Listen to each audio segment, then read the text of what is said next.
Si enfant elle a voulu monter à cheval, c'est pour se persuader que franchir des obstacles, c'est pas impossible. Sa vie commence à la campagne, au cœur des vignes, un frère, des parents, des chiens. Et puis elle se met en selle.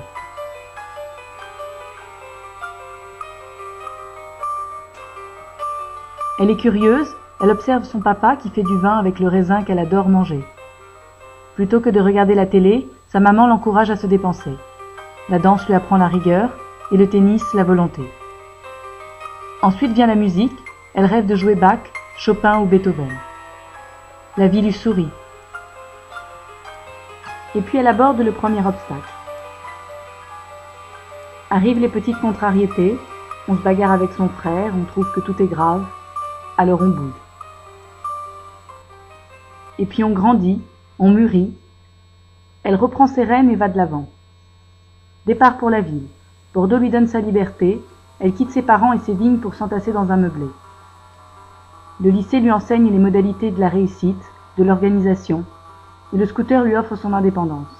Elle apprend à gérer seule sa vie. À 17 ans, elle obtient son bac. Avec une moyenne de 11 sur 20, ce qui est bien mais pas top. Elle prend son envol. Le bac, son passeport pour Paris. Elle abandonne son scooter pour la voiture, elle va à l'école, apprend toutes sortes de choses, remplit toutes sortes de devoirs, sans jamais perdre le souci du travail bien fait. Elle s'entoure d'une nouvelle famille, rencontre de nouveaux amis, elle a le sens du relationnel. Elle devient une jeune femme. Alors elle se souvient des voyages en famille, l'humanitaire au Kenya, l'Argentine et ses paysages, la culture italienne, et la Russie, le pays de sa mère.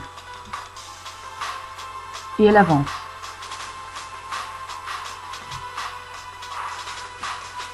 Elle ambitionne de travailler dans l'événementiel, alors elle réalise des stages, apprend le métier et se donne les moyens de parvenir à sa fin. Elle pense que tout est devant, que tout reste à faire, mais qu'elle a fait au mieux jusqu'à présent.